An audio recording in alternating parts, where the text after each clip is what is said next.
Anak tega membunuh ibu kandung. Membunuh siapapun dalam rumah aja kita udah nganggap sesuatu yang ini di luar dari kebiasaan.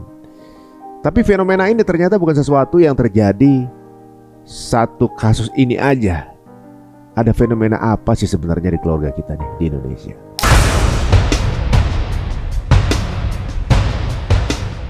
Kita kembali ke kasus yang kita bicarakan tadi mengenai anak yang di Medan ini. Yang di Medan ini kan memang lagi viral nih, ya kan? Beliau ini anak-anak yang sepertinya memang kayaknya kita pikir nggak mungkin ngelakuin itu. Nah, apa boleh buat sih, Mas? Kalau kita ke Kumham, data anak-anak yang berstatus sebagai narapidana memang bisa dikatakan naik, Mas. Tapi untuk kasus yang ini, yang kita kembali kepada kasus Medan ini, Iya. masih ada kemungkinan nggak kalau bukan dia pelakunya? Para cerdik cendekia di bidang psikologi ini ingin tahu. Ini ada sekumpulan orang yang disebut sebagai psikopat. Kita bisa paham lah ya arti psikopatnya. Pertanyaannya, apa sih beda psikopat dengan Mas Ari? Apa sih bedanya psikopat dengan Reza? Untuk menelitinya, dibandingkan, Mas. Jadi pernah dengar nggak nama Fufu?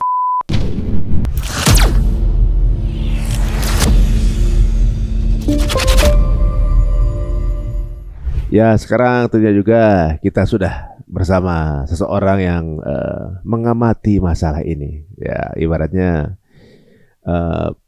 kasus-kasus seperti ini yang tentunya juga mengulik apa yang ada di dalam para pelaku. Beliau sudah sering mengamati. Nah, salah satu kasus ini tentunya akan kita bahas bersama. Ya, sudah bersama kita Bang Indra. Assalamualaikum. Waalaikumsalam warahmatullahi wabarakatuh. Ada orang yang nyinyir gitu, Mas. Itu si Reza mengisi periuknasinya ketika orang kehilangan nyawa. Sampai ada yang bilang begitu. Ya saking seringnya saya ngobrol-ngobrol berbagi perspektif dalam kasus-kasus yang horor semacam ini. Padahal enggak lah, saya nggak cari duit di isu semacam ini. Kalau saya ngeliat gini, misalnya ada kasus semacam begini nih, kita kadang orang yang langsung secara algoritma mungkin lebih tinggi ketika langsung aja si korban atau si ini ya gitu kan. Tapi nggak akan menjadi pembelajaran. Menurut kita kalau kita ulas apa sih sebenarnya yang bisa kita sikapi, ada pembelajaran apa sih, ada kekurangan apa sih di kehidupan sosial kita yang perlu kita perbaiki. Mungkin aja terjadi di keluarga kita sendiri. Gitu, makanya kalau kita kasus gini saya undang Bang Reza udah seperti kayak ya sama-sama kita belajar. Apa sih yang sulit apa sih yang sedang terjadi nih? Ini anak nusuk ibunya. Kata Bang Reza ini sesuatu yang bukan terjadi yang pertama kali nih. Oh iya, tahun lalu Mas, saya bersama Lembaga Perlindungan Anak Indonesia, Kaseta Mulyadi, juga menangani kasus yang mirip. Bahkan, maaf kata ini, sesungguhnya lebih ekstrim ya.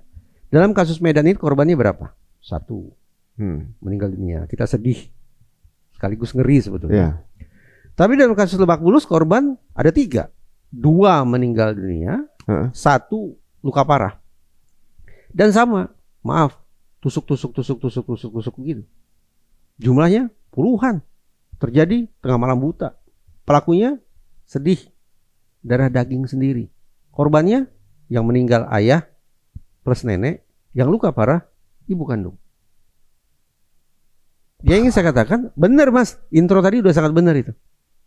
Ini bukan satu-satunya nih. Kalau kita mau buka kembali katup memori kita, ternyata peristiwa yang sama tragisnya sudah juga berlangsung pada waktu-waktu sebelumnya. Pernah nggak ada sekeluarga itu? Di Penajam. Penajam itu Kalimantan ya, Pasir Utara. Anak umur belasan tahun. 1 keluarga Mas dihabisi Mas. Terus dibakar. Untung hakimnya pemberani. Dalam pengertian begini. Kan kita bicara kasus pelakunya anak-anak nih Mas ya. Sebutan indahnya itu adalah anak yang berkonflik dengan hukum, ABH. Jadi undang-undang itu melarang kita pakai kata pelaku sebetulnya. Khusus kalau yang melakukan adalah anak-anak, jangan sebut pelaku, tapi ABH. Kata undang-undang sistem peradilan pidana anak. Ketika pidana dilakukan oleh ABH, oleh anak-anak, maka hukuman maksimalnya berapa? 10 tahun. Kalau pelakunya dewasa bisa hukuman mati, hukuman seumur hidup, hukuman 20 tahun dan seterusnya. Tapi kalau pelakunya masih berusia anak-anak maksimal 10 tahun. Tapi coba bayangkan, hakim tidak hanya menggunakan pengetahuannya tentang ilmu hukum, tapi hakim juga menggunakan emosinya, perasaannya, sentimennya, dan tata nilai yang dianutnya. Itu diistilahkan sebagai judicial activism. Jadi hakim itu bukan hanya melaksanakan undang-undang, tapi secara aktif mencari di mana kita akan bisa menemukan keadilan itu. Judicial activism. Nah, dalam kasus anak menghabisi satu keluarga itu tadi, hakim menerapkan judicial activism sehingga menjatuhkan hukuman kepada si anak lebih dari ketentuan undang-undang. Hukumannya lebih dari 10 tahun. Sehingga saya 15 tahun atau 20 tahun. Tapi yang ingin saya katakan, ternyata ada hakim kita yang dalam kasus-kasus tertentu memilih untuk tutup undang-undang. Karena undang-undang tidak akan bisa sepenuhnya membaca harapan manusia tentang keadilan dan kemanusiaan itu sendiri. Keadilan itu adanya di mana? Kemanusiaan itu terbitnya di mana? Di sini. Di hati nurani. Hakim pakai itu. Sehingga sekali lagi, berani itu hakim untuk menjatuhkan hukuman kepada pelaku di atas ketentuan undang-undang. Dan inkrah final tidak bisa lagi dipersoalkan. Dipersoalkan kasih hakim, dipanggil misalnya oleh badan pengawasan, diperiksa oleh komisi yudisial karena dianggap sebagai hakim yang mengabaikan undang-undang? Sama sekali tidak. Saya pun berkeyakinan kita butuh lebih banyak hakim semacam itu. Hakim yang menerapkan judicial activism guna menemukan esensi keadilan dan kebutuhan kita akan pemulihan kemanusiaan yang notabene tidak ada dalam undang-undang. Iya, terdakwa atau yang dihukum ini nggak ada pemulihan ya. Kalau dihukum udah secara masa depannya langsung normatif. Undang-undang SPPA, Undang-Undang Sistem Peradilan Pidana Anak mengatur bahwa sekali lagi kalau pelakunya anak-anak memang ada program rehabilitasi dan seterusnya. Misalnya dalam kasus Lebak Bulus yang tadi sempat kita singgung, 3 orang korban, hukumannya berapa? 2 tahun saja, Mas. Kenapa? Cuma 2 tahun. Ya kata hakim itu yang tepat. Ya mungkin akal sehat kita dan nurani kita bertanya-tanya kan. 2 orang meninggal dunia, 1 orang luka parah, sekali gebrak ternyata pelakunya hanya dihukum 2 tahun. Ya itu realitas penegakan hukum kita. Dan dalam 2 tahun itu apa yang dilakukan kepada si anak? Pengobatan, Mas. Rehabilitasi. Mungkin Mas Ari dan viewers protes. Gila proses penegakan hukum kita kayak gitu. Di mana itu semestinya hukuman yang harus ditimpakan kepada si pelaku, begitu kan ya? Nah, kalau di dalam hati Mas Ari sudah ada protes semacam itu, langsung datang lagi nih Undang-Undang Sistem Peradilan Pidana Anak. Apa kata undang-undang?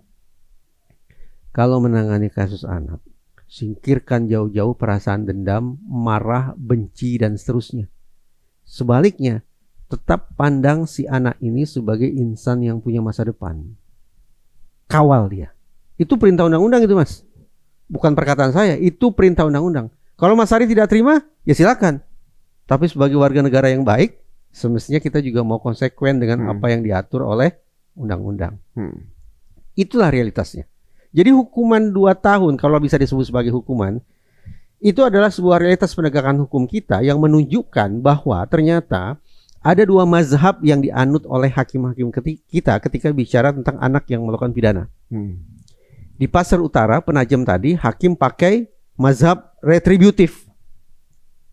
Mata balas mata, sakit balas sakit, nyawa balas nyawa. Sehingga hakim semangat menjatuhkan hukuman lebih berat daripada peraturan undang-undang. Itu kan retributif itu namanya. Sementara dalam kasus di Lebak Bulus, tampaknya hakim memakai mazhab rehabilitatif. Bahwa ketika seorang anak melakukan pidana, mari kita pandang si anak itu sebagai orang yang sesungguhnya sedang sakit. Konsekuensinya apa? Orang sakit dihukum? Ya tidak dong. Orang sakit diobati. Sehingga anak itu diobati dalam kurung direhabilitasi selama 2 tahun. Saya sempat bertanya-tanya. Kalau setelah 2 tahun, apakah bisa dipastikan kondisi si anak ini akan lebih baik? Sehingga aman bagi dia untuk kembali ke tengah keluarga. Aman bagi si anak dan juga aman bagi masyarakat, aman bagi keluarganya. Harapan kita begitu kan?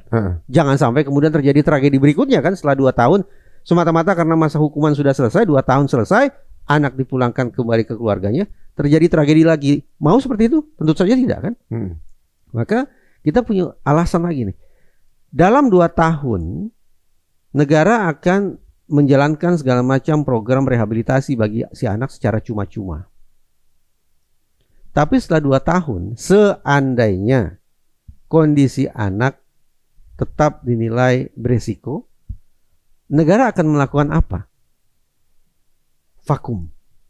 Kita tidak bisa menjawab. Kenapa? Karena tidak ada ketentuan yang mengatur hal itu. Nggak ada ruangan di situ. Akibatnya apa, Mas? Apa jadi? Setelah 2 tahun, sesungguhnya kita, masyarakat, justru berhadapan dengan sebuah resiko baru,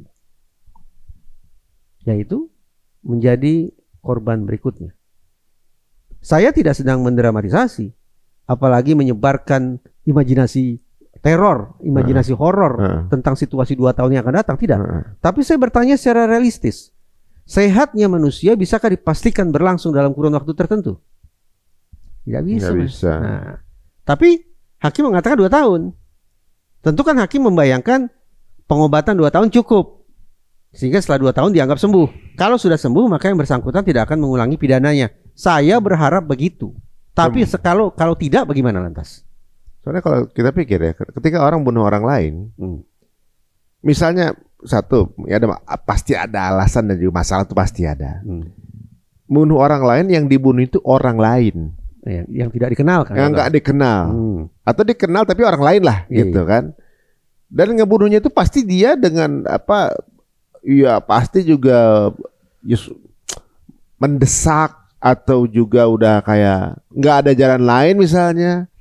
Atau bela diri, atau nggak ada pilihan gitu.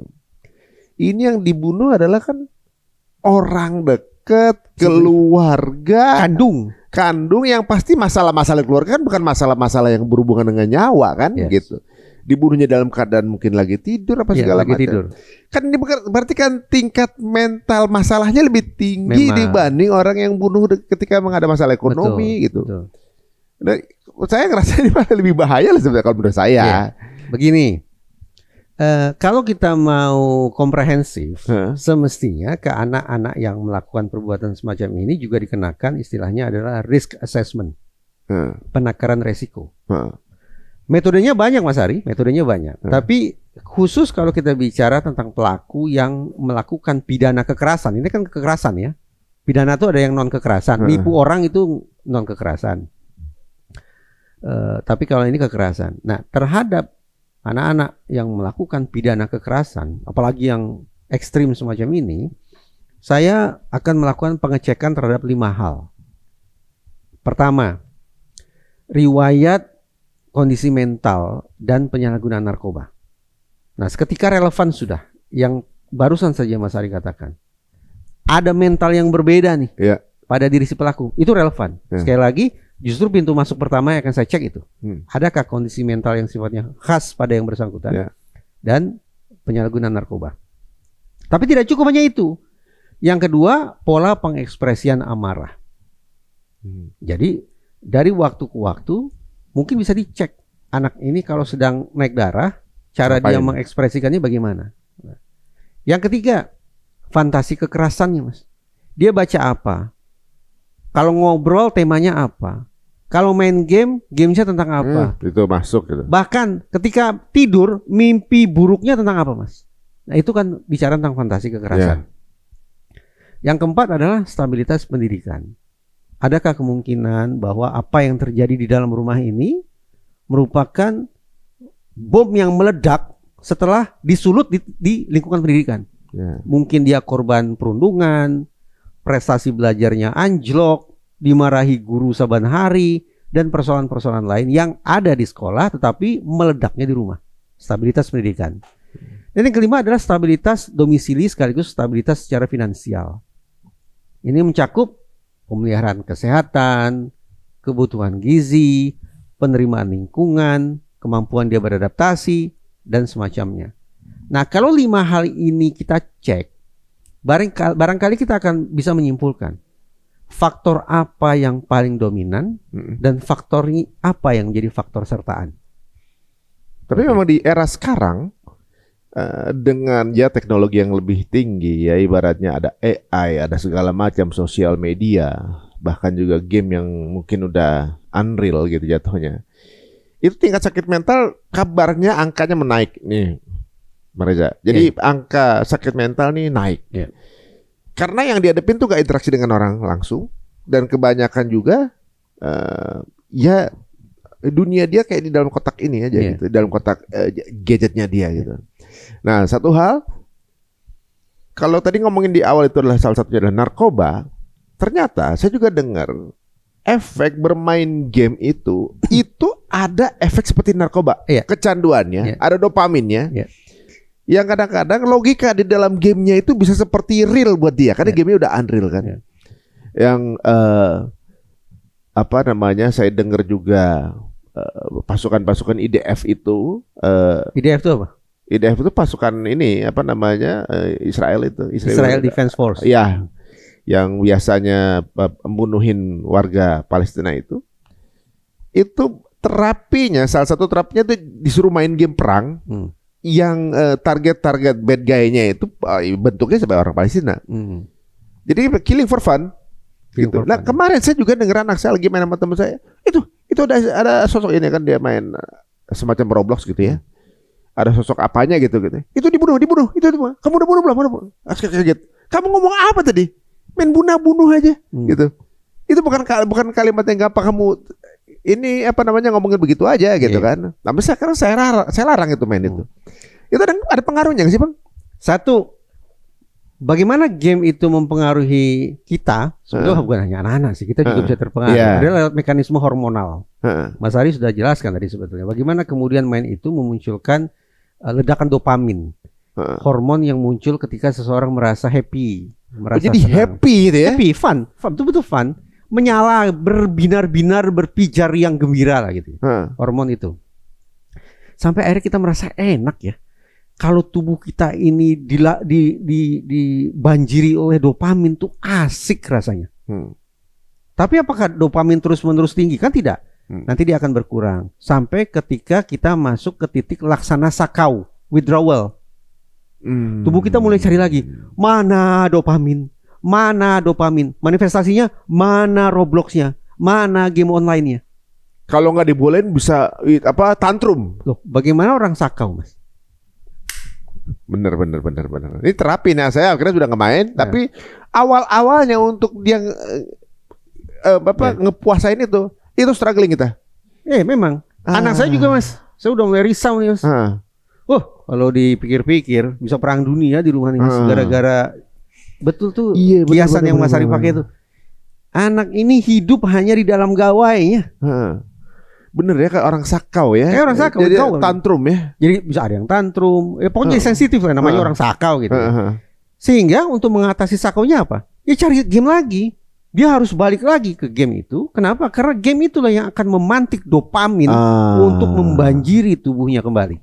Kayak orang narkoba. Bener tuh, bener waktu saya dengar berarti. Kan orang kena sakau ketika dia pakai berarti kita nyari lagi untuk itu mekanisme hormonal.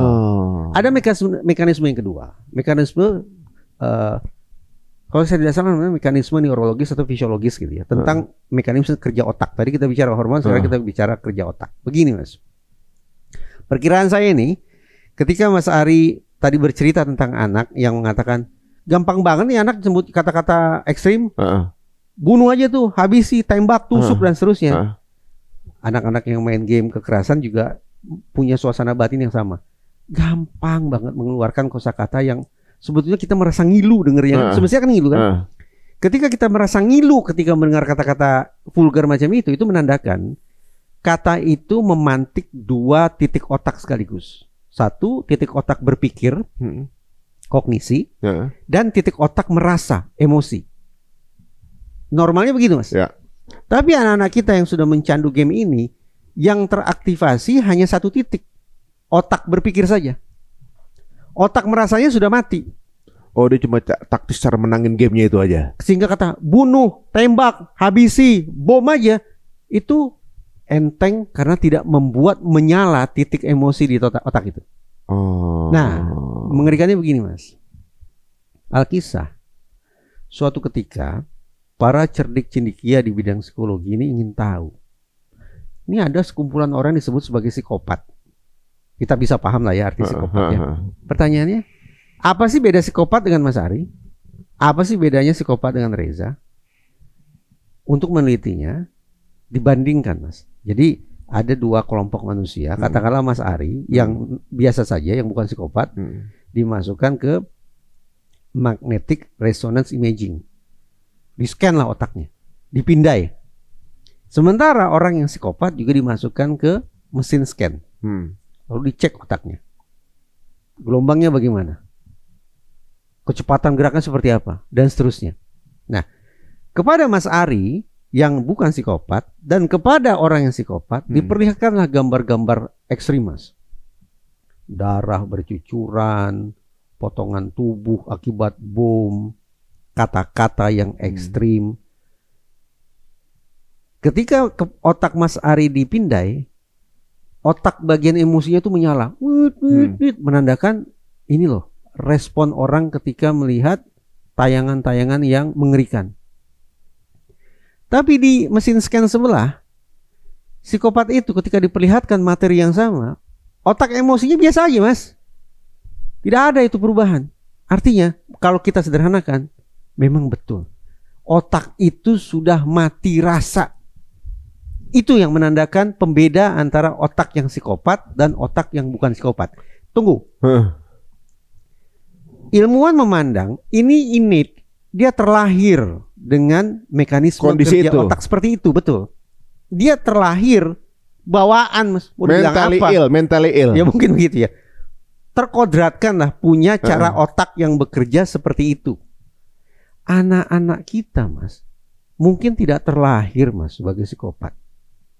Tapi akibat pengaruh game, terkondisi otak anak-anak kita untuk pada akhirnya bekerja layaknya otak psikopat.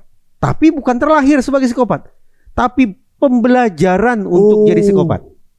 Terprogram berarti kita. Itu tuh. Astagfirullahaladzim. Terprogram. Ya Allah, jadi anak-anak kita tuh diprogram sama game maker ya. Untuk kemudian diarahkan. Pantesan itu tentara-tentara yang ngeksekusi itu jadi kayak for fun gitu ya. Kayak video-video yang Palestina tuh. Sniper itu nembakin anak kecil itu buat nyoba peluru, buat nyoba senjata tuh. Itu nembakin orang. Dan ketawa gitu video-videonya. Itu kombinasi jadi dari for fun ya. for fun, kombinasi dari teraktivasi secara hormonal, dopaminnya jadi tumpah ruah, dan pada saat yang sama otak yang mengurusi emosi, empati dan seterusnya hilang. redup aja gitu. Itu di bagian mana dari otak tuh? Di bagian tertentu lah. Saya tidak begitu paham bagian kanan, bagian kiri, bagian apa. Intinya di bagian otaknya akan seperti itu. Jadi dia nggak ada no remorse ngerjainnya. No remorse, betul tuh, Mas. Bagus tuh kosakatanya, no remorse. Tidak ada belas ibah ya, Mas. Ketika ngerjain itu malah lebih ke fun ya. Sukacita aja ya, sukacita jadinya. Ada ya gitu ya maksudnya. Sebetulnya kalau jadi tentara sih jadi mesin perang bagus juga ya. Pernah kejadian katanya apa namanya Pak, eksekusi for fun gitu di Bosnia kan, Mas. Ini baru terungkap nih, lagi diinvestigasi betul oleh, kalau tidak salah, oleh jurnalis Italia atau Spanyol. Bahwa semasa perang Bosnia tahun 90-an itu ternyata ada paket wisata, Mas. Paket wisata yang diikuti oleh kebanyakan juga dari orang-orang Eropa. Mereka datang ke Bosnia untuk nembak-nembakin orang Bosnia. Jadi zaman kita dulu ada beritanya kaum muslim Bosnia itu kalau jalan-jalan itu bisa kena sniper. Kalau jalan sembarangan dia bisa somehow nggak tahu siapa di antara kita ada yang dor aja. Itu ternyata wisata. Paket wisatanya begitu. Astaga, itu zaman Srebrenica tuh kan? Betul. Astaga, orang ya parah ya. Jadi kalau dulu programnya mungkin pakai game, sekarang berarti dari zaman dulu udah. Lo programming otak untuk melakukan kekejaman ya sudah sejak Perang Dunia. Astaga. Iya ya, karena mereka butuh soldier ya, butuh prajurit ya untuk bisa ngelakuin itu. Yang paling tanda petik paling konvensional kan brainwash, Mas. Propaganda. Ya, propaganda, indoktrinisasi, semacam itu. Tapi itu mungkin butuh waktu ya, lama gitu. Iya, yang paling cepat yang tidak membuat orang sadar bahwa dia tengah dicuci otaknya apa? Ya game. Game, benar. Jadi emang kalau jadi prajurit itu yang salah satu yang paling utama untuk bisa no remorse itu, mau dimatiin empatinya, mau misalnya mau ngebunuh musuhnya nih. Dia punya anak istri nih. Ya, kasihan banget anaknya nggak jadi. Makanya tentara tidak mengenal istilah tembakan peringatan. Prinsipnya siapa yang mati duluan. Iya, dia dibunuh atau gue dibunuh. Betul. Nih gitu. Beda dengan polisi, Mas. Polisi harus pakai perasaan, Mas. Makanya ada peringatan pertama.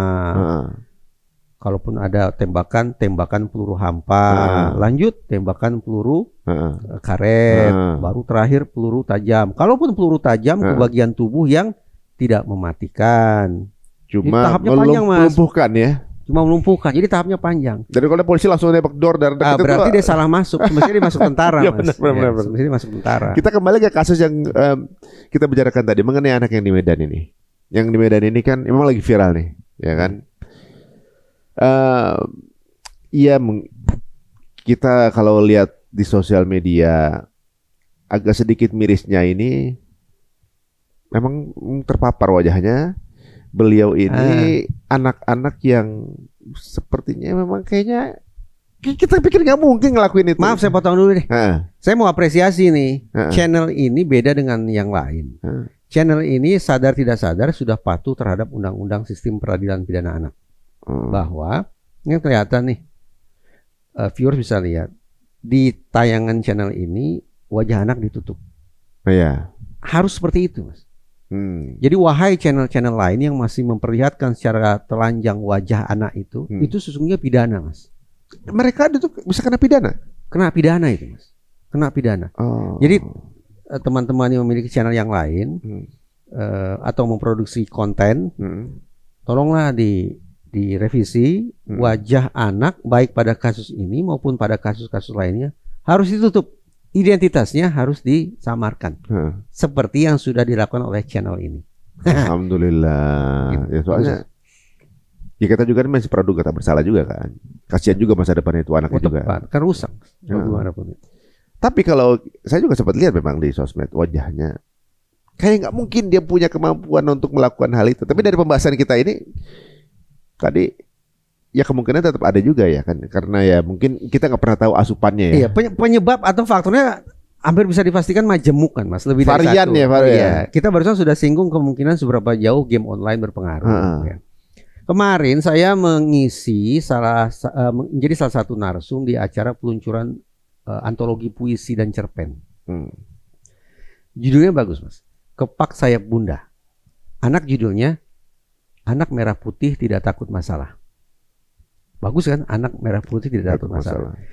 Saya agak sinis nih dengan mengatakan anak merah putih tidak takut masalah itu bermakna bahwa anak merah putih tidak takut terhadap hukum, tidak takut terhadap hakim, tidak takut terhadap jaksa, tidak takut terhadap mungkin polisi. Narasinya nggak ke sana kan. Memang itu antologi yang sangat positif. Ya, saya hanya ingin menggedor kesadaran audiens bahwa realitasnya anak-anak kita sebagian memang punya harapan, sebagian memilih untuk menggunakan cara yang salah untuk menyelesaikan masalah mereka. Betul, mereka tidak takut masalah, tapi manifestasinya adalah lewat cara-cara yang melanggar hukum. Gitu. Kalau salah menerjemahkan malah jadi offset. Jadi seolah-olah anak merah putih nggak takut bermasalah gitu. Ya apa boleh buat sih, Mas. Kalau kita ke Kumham, data anak-anak yang berstatus sebagai narapidana memang bisa dikatakan naik, Mas. Memang naik. Nah, berarti benar kan anak merah putih tidak takut masalah, iya Mas. Walaupun dalam pengertian atau konotasi yang negatif nih yang saya sampaikan ini. Kalau kita kembali sedikit ke dalam konteks bahwa anak di umur segitu tuh lagi gencar-gencarnya main game, apalagi di zaman pandemi kemarin. Iya, sampai mereka karena mungkin dalam gamenya itu istrinya adalah mungkin kayak mau jadi pejuang atau gimana. Mereka tuh seperti hidup dalam rebel without a cause. Orang tuanya menafkahi baik. Orang tuanya wah, pokoknya ya ngasih dorongan segala macam. Anak itu memusuhi orang tuanya. Tanpa sebab. Pokoknya udah rebel aja. Sebabnya apa ditanyain? Mereka ya nggak tahu. Salah aja orang tua gitu. Kepengen cari musuh aja. Itu terjadi di beberapa teman-teman cerita. Wah anak ABG gue tahu nih, gue masalahnya gini, gue di mana? Padahal gini, ini gue siapin segala macam gitu. Tapi justru di daerah di kampung-kampung nih nggak main game, hidupnya susah. Nah itu anaknya malah terus jadi struggling, berjuang gitu. Ini suatu gimana ya? Suatu pola yang unik. Apa di umur segitu emang di umur lagi memberontak atau gimana? Cari eksistensi diri atau gimana? Kalau kata orang psikologi dalam kurung teori barat memang diyakini bahwa usia-usia segitu adalah usia ibaratnya storm and stress, penuh dengan badai dan tekanan. Mereka lagi stres itu? Sebutannya itu masa atau periode storm and stress. Kok bisa? Karena anak sudah meninggalkan masa kanak-kanaknya, tapi dia sesungguhnya belum menjejak usia dewasa. Jadi dia seperti tersesat di tengah gurun. Pancaroba ya. Tersesat di tengah gurun, tidak tahu mana utara, mana selatan, mana barat, mana timur. Dalam kondisi yang serba kebingungan semacam itu, tidak mungkin si anak memutuskan, oke, saya akan tetap mempertahankan gaya anak-anak saya. Yang tersesat di tengah gurun ini lebih gampang untuk mengatakan, saya akan coba adopsi gaya dewasa. Tapi dengan kecanggungan. Sehingga yang tampak yaitu pemberontakan itu. Itu kan layaknya orang dewasa kan? Iya. Tidak penurut itu layaknya orang dewasa. Tapi dia peragakan, dia demonstrasikan dengan penuh kekikukan, dengan penuh kecanggungan. Jadi lebay gitu kadang-kadang. Jadi lebay. Karena dia sudah melewati usia anak-anak, namun dia sesungguhnya belum masuk atau menjejakkan kakinya di usia dewasa. Jadi dewasa childish gitu ya. Dewasa yang kekanak-kanakan. Prematur dewasanya. Ya, itu sifatnya universal. Semua anak begitu. Kata orang psikologi barat. Oh iya, seolah-olah misalnya ada satu temen yang lagi ngerebel, yang lain nular. Oh emang begitu ya, kita berarti emang sama orang tua harus gini gitu kan. Kita kan jadi sama keluarga kita sendiri jadi, waduh siapa teman-temannya yang lain ya kita lihat dulu nih, jangan sampai ketularan anak kita kan gitu. Tapi memang di fase-fase ini, fase-fase lagi mungkin ya itu tadi udah diceritakan sama Mbak Reza tadi ya. Tapi jangan salah Mas Ari, yang peka terhadap hal ihwal yang negatif di dunia online itu bukan hanya anak. Dewasa juga. Loh, situs-situs tak senonoh itu? Itu kelanjutannya itu biasanya. Pernah dengar nggak nama Fufu? Pernah. Itu kan contoh kan? Itu kan paling populer di Indonesia. Iya, contoh orang dewasa yang intens mengunjungi situs-situs tak senonoh yang level hardcore dan sejenisnya itu. Wow. Nggak tahu saya dengan kondisi otak yang mencandu tayangan-tayangan pornografi itu. Kalau dia jadi ketua RT atau ketua RW atau lurah, bagaimana caranya Mas? Cara solving problemnya seperti apa itu nanti? Nggak tahu saya. Referensi yang ada di kepala dia itu daerah-daerah terlarang di tubuh manusia itu. Oh, jadi tapi jadi referensi, jadi takutnya begitu. Misalnya kita sering mengunjungi situs-situs begitu, bisa jadi memimpin satu RT gitu. Takutnya jadi referensi. Nah, kalau ketua RT-nya mencandu pornografi, misalnya jadi ketua RT nih. Terus dia sok-sokan mau melarang warganya untuk mengunjungi situs online, dia nggak legitimate dong. Karena dia pelanggan. Dia pelanggan. Masalahnya warganya tahu kalau dia pelanggan gitu kan? Iya, jadi mau ngomong apa sih ini ngaca gitu kan. Gitu. Yang tahu nama asli Fufa boleh tulis di komen ya. Nanti dapat dapat kaos nggak? Dapat kaos dari kita ntar. Tapi kan gak ada yang tahu namanya kan, gak ada yang tahu. Kita karena kita nggak tahu nih kan namanya ya. Bisa aja pinggir jurang mainnya. Nah kembali nih Bang nih. Ini prihatin sih sebenarnya. Saya rasa lingkungan di keluarganya juga mungkin kalau secara religi ada nuansa itu. Karena berhijab itu masa kecil. Secara visual kita tahulah identitas keagamaan mereka gitu. Benar, ya. Karena kan ibaratnya kalau usianya belum balik, belum dianjurkan kan gitu. Ya. Sepertinya beliau anak ini nggak tahu sudah atau belum ya. Umur 12 mungkin sudah juga kali ya. Oh sudah gitu. Mungkin Sudah. Terus apa yang menyebabkan hal ini gitu? Mungkin apa karena konflik? Memang di rumah ternyata kalau nggak salah saya dari lihat dari berita ada memang masalah rumah tangga. Iya. Tapi kemudian tertrigger katanya ibunya marahin kakaknya. Awal muasalnya ibunya marahin kakaknya. Dianya kasih lihat kakaknya dimarahin, ibunya ditusuk. Kan ini kan sesuatu yang ini penyebabnya bukan sesuatu yang harus nyawa loh gitu, Iya. ibaratnya gitu. Apalagi dengan cara yang sedemikian brutal ya. Brutal gitu. Masa sebenci itu sama ibunya cuma gara-gara marahin kakaknya. Jadi makin kesini saya ngerasa semudah itu Pak nyawa ya. Atau semudah itu tersulut mental kita. Jadi sekali lagi kalau kita mau lebih akurat, memang 5 hal yang tadi saya sebut itu perlu dicek. Jadi pola pengekspresinya itu seperti apa, pengekspresian marahnya. Dulu saya tidak membayangkan keluarga ini baru berkonflik sekarang.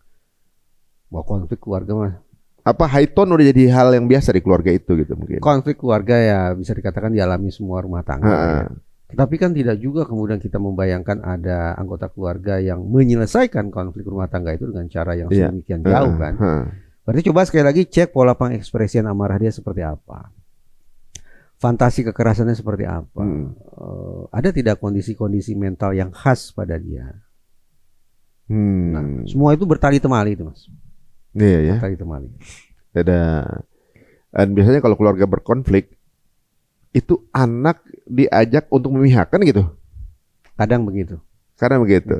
Ya. Jadi ini kamu mihak ini atau kamu mihak sini gitu. Itu jadi ada pick a side kan jadinya. Betul. Padahal undang-undang menggunakan kata dan.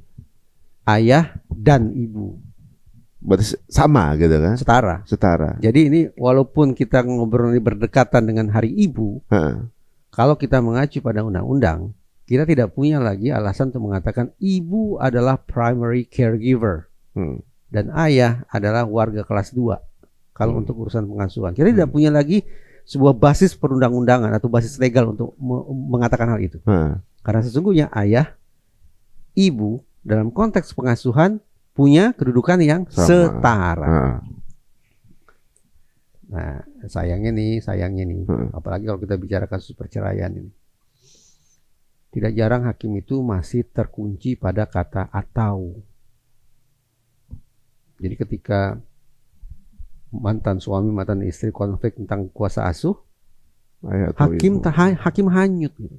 Untuk kemudian juga membuat putusan ayah atau ibu nih.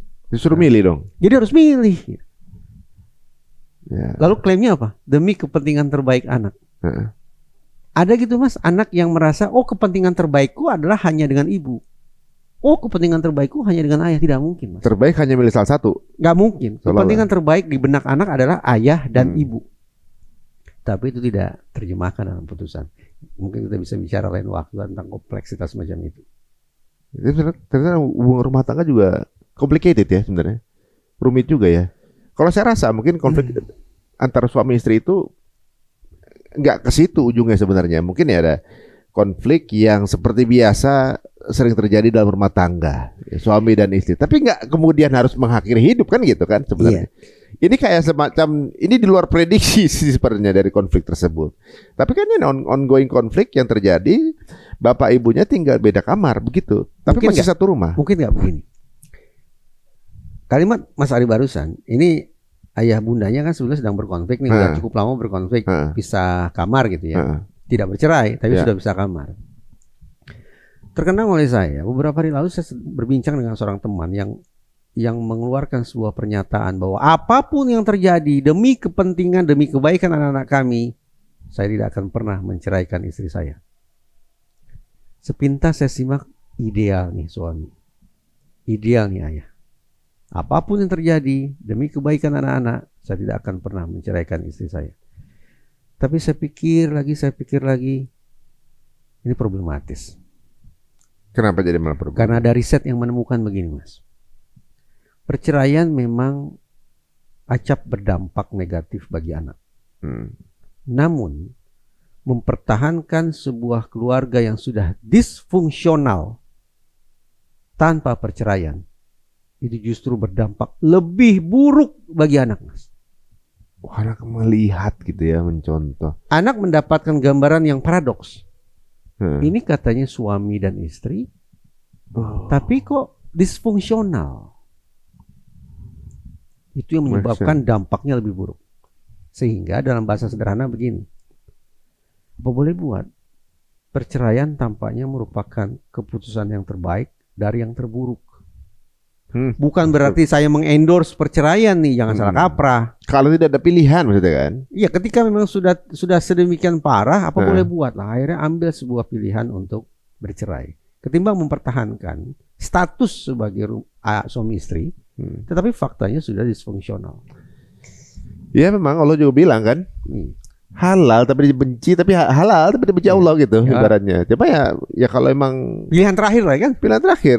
Ya benar juga, soalnya tadi kalau Barja bilang bisa jadi anak melihat bahwa bentuk sebuah keluarga itu akan seperti itu, jadi sebuah normalisasi.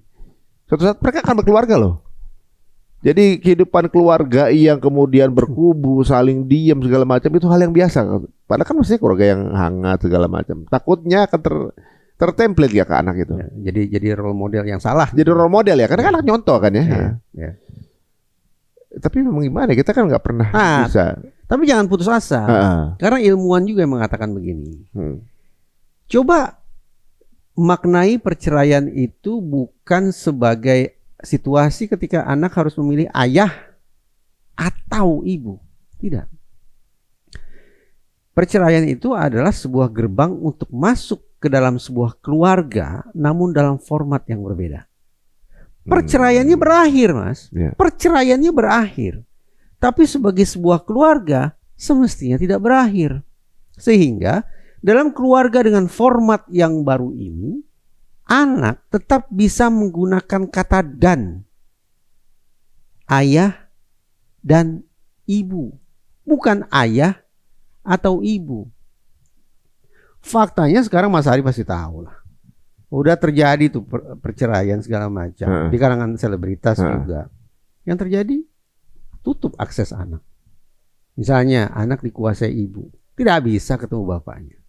Harus sebaliknya, anak kuasa asuhnya ada pada bapaknya, tidak boleh ketemu ibunya. Loh, memang ada gitu anak yang menginginkan penggunaan kata atau? Tidak ada.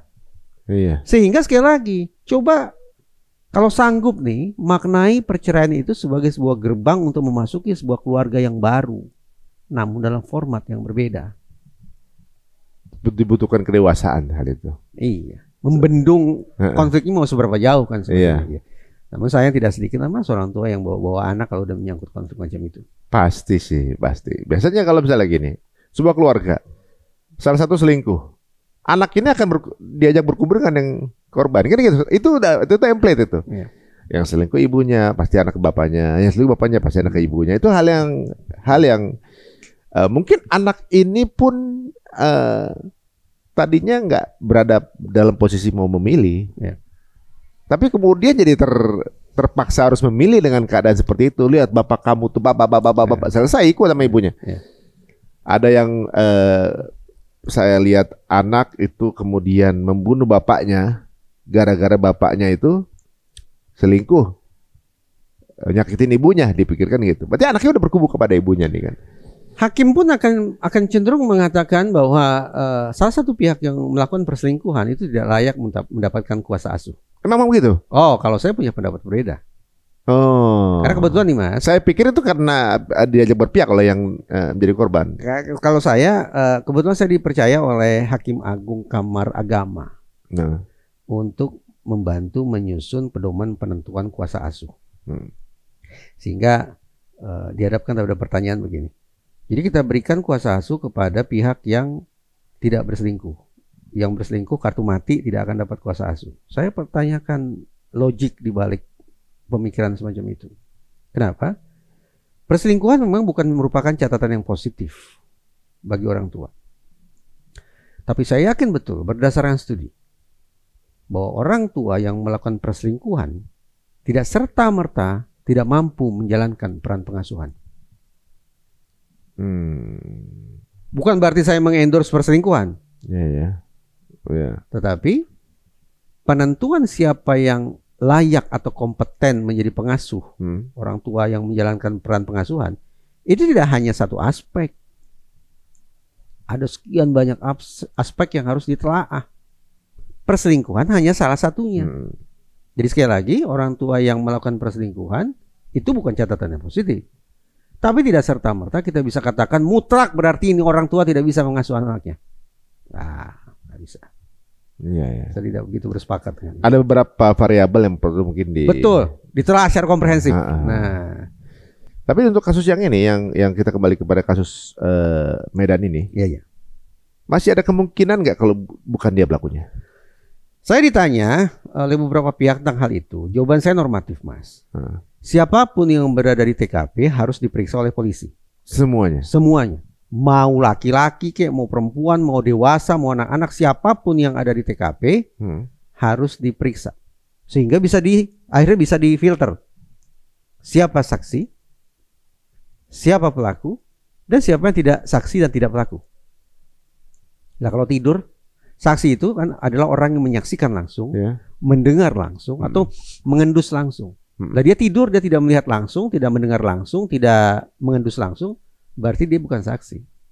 Walaupun dia ada di TKP. Iya, dia tidur kan bisa. Gitu. Ya, tapi memang ya. Nah, karena semua orang di TKP harus diperiksa oleh polisi, maka kemungkinan siapa saja pelaku tetap masih terbuka. Iya kan? Bisa saja anak-anak, bisa saja orang dewasa, bisa laki-laki, bisa perempuan yang ada di TKP pada waktu berlangsungnya peristiwa itu. Oh, ini masih proses berarti sebenarnya. Masih proses investigasi oleh pihak kepolisian. Cuma memang mengerucutnya kepada anak gitu. Ya, memang akhirnya sepertinya narasi yang dominan adalah anak sebagai pelaku. Karena udah ada kesaksian dari anak itu atau gimana? Kabarnya begitu, anak itu sudah membuat pengakuan. Tetapi maaf, proses hukum masih bukanlah jalan, proses yang mengandalkan pada pengakuan. Tetap harus diselidiki juga. Tetap berdasarkan pada pembuktian. Kalau berdasarkan pengakuan, gampang dong kerja hukum, Mas. Iya. Saya melakukan, saya tidak melakukan. Ya sudah, yang mengaku melakukan dihukum.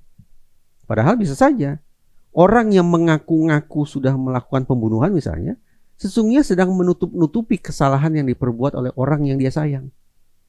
Berkorban. Lalu kita mau hukum dia? Ya enggak dong. Sekali lagi, proses hukum bekerja berdasarkan pada mekanisme pembuktian, bukan pada pengakuan. Mirip kejadiannya apa namanya Nasution waktu itu ya. Waktu, ya kan? Dengan tendian ya, dengan tendian. Iya. Ya itu karena tentara yang datang itu nggak pakai mekanisme pembuktian. Nah, dia karena mengaku itu sebagai Nasution karena dia sayang. Betul, dia peduli, dia hormat gitu kan. Dia memilih untuk melindungi atasannya daripada yang lain-lain. Malah dia yang akhirnya jadi korban. Iya. Nah, nih sebagai apa namanya penutup nih, Bang. Ini kan ada sesuatu yang unik ya, ibaratnya kayak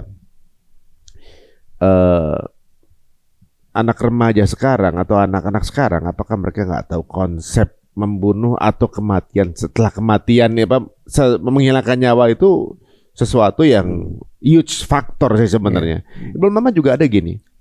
Ada orang lagi deket sama cewek ceritanya nih, anak remaja deket sama cewek. Terus cewek itu udah punya pacar. Pacarnya memergokin kalau dia lagi selingkuh. Padahal ini lagi baru makan bareng. Nah, yang mergokinnya ngajak temen. Dipergokin, digerebek, ibaratnya digerebek. OTT. Yang cowok yang diajak makan dikaget, ngambil golok, yang dibacok temen yang nemenin meninggal. Jadi aduh, ini permasalahan bocil sampai begini. Ya, saya lihatnya kan gitu kan. Cuma gara-gara yang ini nggak terima diajak makan sama itu, ngajak temennya yang nganterin yang dibunuh. Orang main kaget, gampang aja ngambil golok terus bocok orang tuh. Dulu tuh orang harus mikir dulu gitu, ibaratnya ini nyawa gua, kalau nggak gua bunuh gua ini. Sekarang ya ampun, gampang amat gitu main tebas orang itu. Saya respon ya. Ada 2 studi yang barangkali tidak begitu mudah untuk kemudian kita gandeng gitu. Satu studi tentang ini survei. Tapi memang bukan survei di Indonesia ya, survei di negara barat. Ada ribuan anak-anak yang disurvei. Pertanyaannya salah satunya, sejak usia berapa sih anak-anak memahami mana baik, mana buruk, mana benar, mana salah, mana neraka, mana surga, mana pahala, mana dosa gitu. Ternyata 12 tahun disebut oleh anak-anak sebagai usia ketika mereka paham mana baik, mana buruk. Oke, berarti boleh dong kita meminta pertanggungjawaban kepada anak-anak umur 12 tahun yang melakukan pidana karena berdasarkan survei dan yang disurvei adalah anak-anak juga. Jadi kan mereka seperti melakukan sebuah introspeksi ke dalam kan, bahwa ternyata umur 12 tahun mereka sudah paham tentang perbuatan mereka, mana yang betul, mana yang salah. Gitu. Tapi ada penelitian lain di seberang yang menyimpulkan bahwa betapapun usia anak-anak itu berakhir pada umur 18 tahun, itu undang-undang. Kalau usia balik berapa? Mungkin 12-13 ya. Walaupun anak-anak itu bergeser dari usia anak-anak ke usia dewasa pada umur sekitar 13 tahun kalau mengacu pada istilah balik atau 18 tahun pada istilah dalam undang-undang.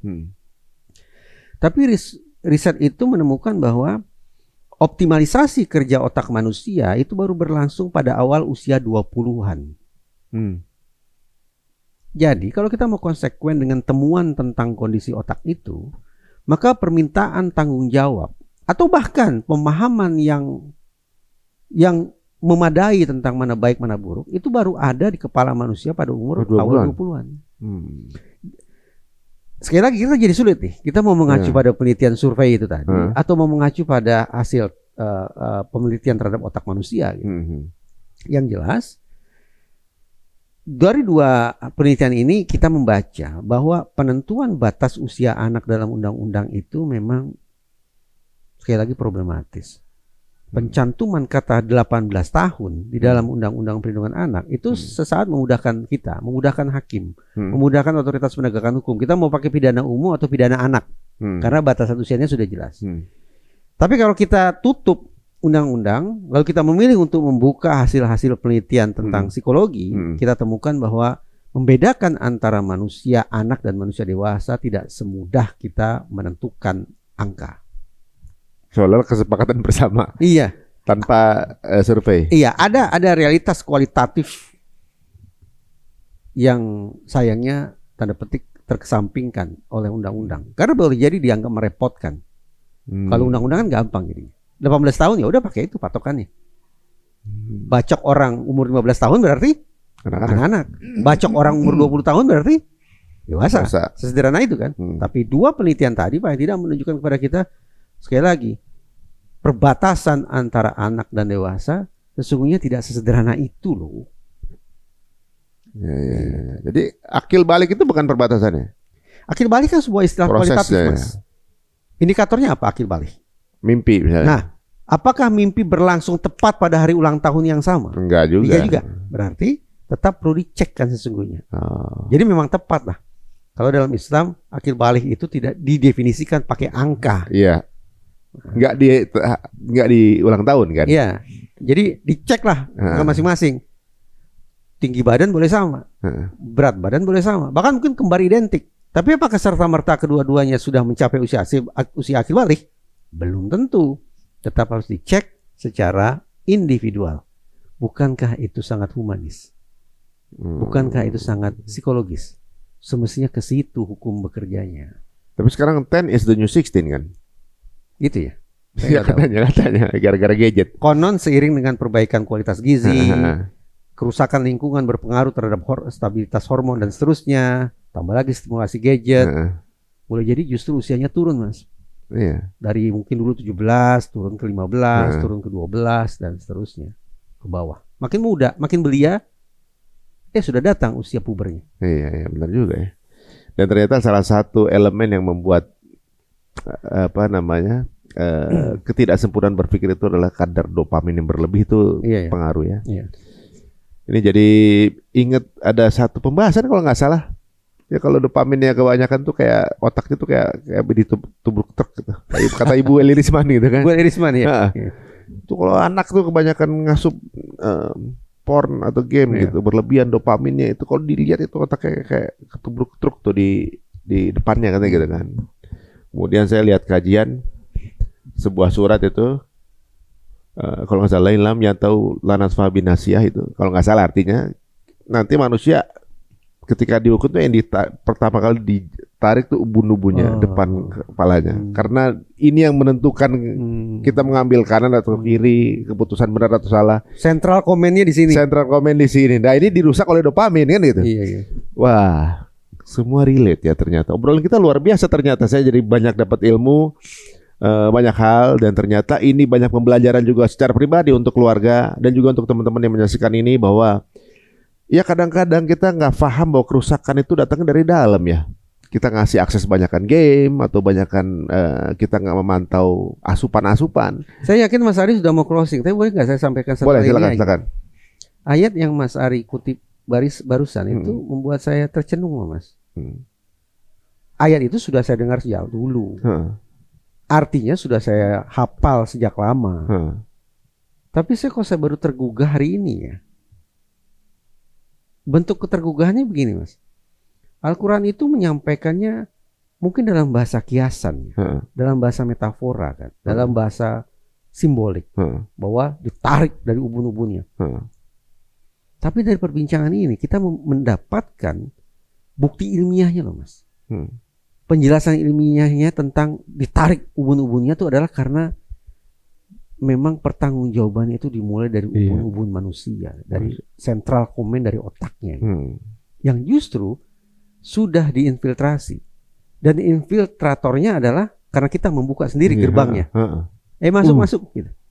Ya membolehkan kita sendiri. Kita sendiri membolehkan ya. Infiltrator itu, penyusup itu masuk ke dalam central command kita. Gitu. Iya. Karena binatang nggak ditarik itu karena memang nggak ada ini ya kan. Iya. Wah, menarik juga tuh kan, makanya saya juga terbuka dari bulan tadi.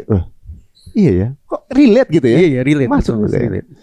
Ya ini sebuah rezeki juga buat saya mendengar pembicaraan ini. Jadi mudah-mudahan jadi ada semacam manfaat juga buat teman-teman semuanya. Terima kasih Bang Reza. Untuk teman-teman yang baru terpapar Bang Reza, monggo silahkan di follow akun IG-nya Bang Reza Indragiri. Nggak pakai Bang depan ya, Reza Indragiri doang ya? Oh jangan salah. Ada sekian banyak akun yang pakai nama saya, tapi saya pastikan bukan saya yang bikin. Gitu.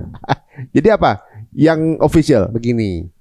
Saya punya akun Instagram, akun TikTok, akun channel YouTube. Tapi maaf, itu lebih untuk kepentingan monitoring, bukan networking.